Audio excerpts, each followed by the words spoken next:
I met a very strange woman today. I live in a small town in rural Australia. I'm a cyclist, and I coordinate sport events, marathons, sell bikes and gear and whatnot. Around 6 a.m. this morning, I drove my bike up the mountain, and on the way, I passed a woman sitting by the side of the road.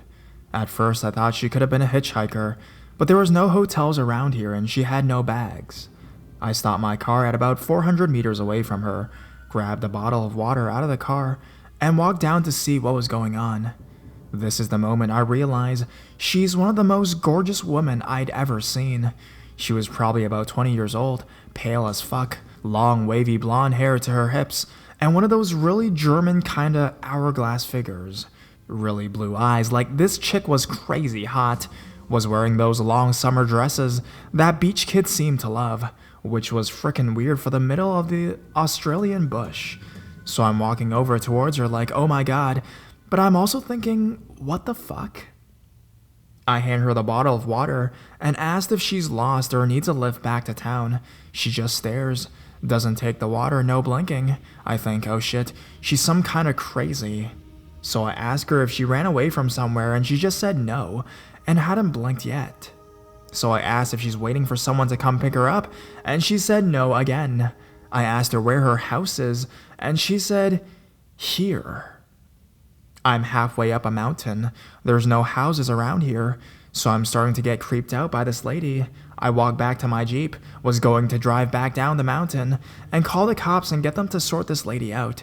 And she follows me. I was like, look, are you sure you don't want me to run you back to town? And she just says, no, again. So I'm all, look, I don't feel comfortable leaving you here in the middle of nowhere. Please, let me take you to the police station. And she just turns around and walks off. Off into the bush, miles from anywhere. And I'm just sitting there like, what the fuck?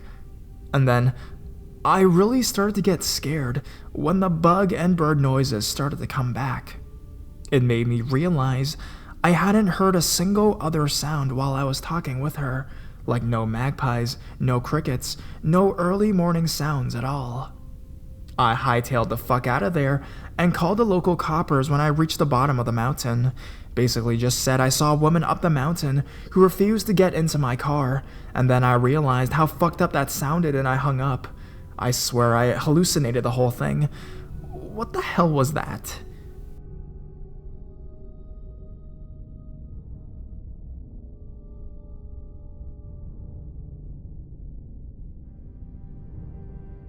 Mountain Man. So about a month ago, I took a road trip with my boyfriend. We stopped by a really cool looking mountain along the side of the really empty road. He decided to climb it and see what was on the other side, but I was too scared, so I stayed in my car. I was afraid I was going to fall, to be honest. As he climbed it, I heard a really faint hello. It wasn't a hello as if someone was wondering if there was someone there. It was just a greeting. Just hello. I looked around to see who it was, but of course there was no one around. I looked up at my boyfriend, who was halfway up the mountain, and he was looking at me. He asked if I heard that. Somehow, he heard it too. He joked that it was a ghost, and I laughed it off because either way, I'm used to the paranormal. We went home, and that was it. Now, this started happening about a week ago. I go to sleep really early, at around 7 p.m. because I work at 4 a.m. Yeah, that's pretty freaking early. So while I was lying in my bed trying to fall asleep, my bed shakes a little and it sort of sinks. Yes, exactly the same way it does when somebody sits on your bed. This happened a few times already. Like I said, I'm used to it. I'm used to the paranormal. I have many other stories if you guys would like to hear it. It's crazy. Anyways, back to the story. It doesn't scare me, but I still double check to see if someone actually somehow came into my room when I didn't know, because my bed is right next to my door. But regardless, I was pretty sure I would notice if someone came in. But anyways, I told my boyfriend about that, and again he joked that it was the mountain man who had followed me home. I think it is possible, but I can't be sure. Yesterday, I was in my car with my two brothers and my mom, and we were leaving the gas station when I heard someone whisper, "Help me," in Spanish. Whenever you hear someone say or whisper or whatever, "help me," you're going to feel a little bit worried. At least I did. I asked them if they heard that, and none of them did. It was a whisper, but it was still pretty loud. My family should have been able to hear it like I did. We were all in the same car at the same time anyways. I haven't had anything paranormal happen to me or around me in quite a few years now, and then I experienced all of this within a month. I'm starting to think it really is the Mountain Man, and he hitched a ride with us that day.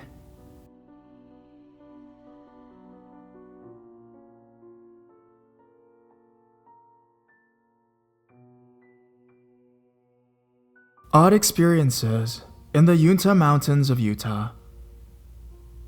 I wonder if anyone else has had similar things happen to them. For those who don't know, the Uinta Mountains are a national forest about 2 hours east of Salt Lake City. I'll start with the first and most mild experience.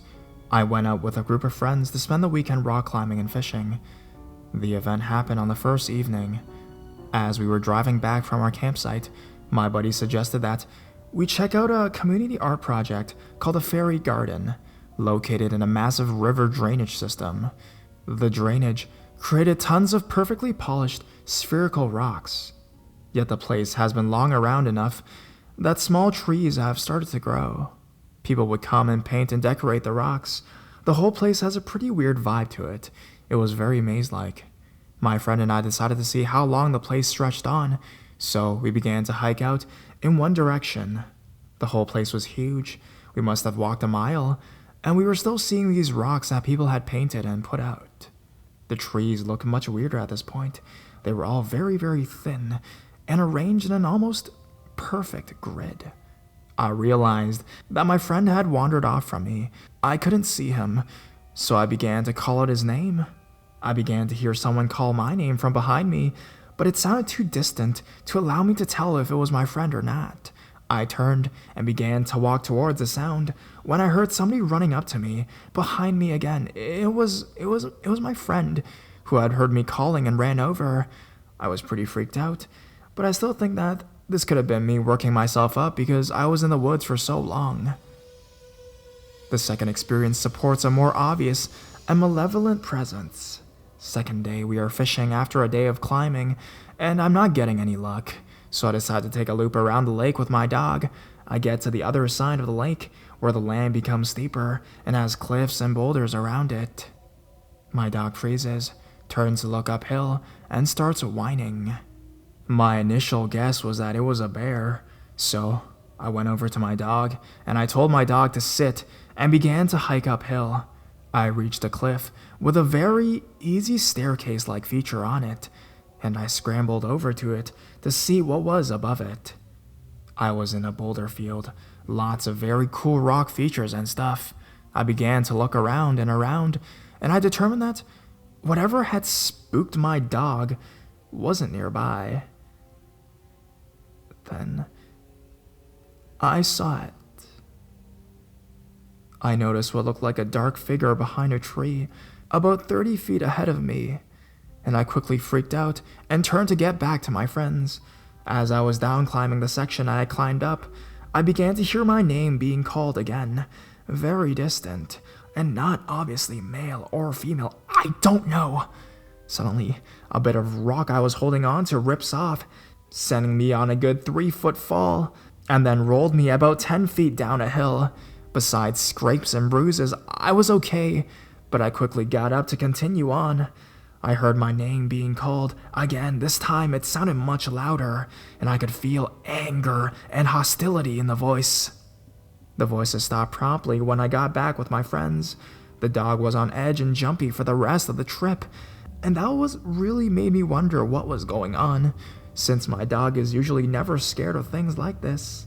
I definitely think that there was some weird stuff going on in those mountains. I know there are some pretty good explanations for what I experienced, but it just felt very wrong to me. The fact that whatever entity there may have actually caused me to fall down like that in such a violent manner is a very dangerous spirit. Utah granite is a pretty damn strong, and even untouched rock wouldn't split off the way it did. Does anyone have any ideas or encounters in these mountains that they think could correlate?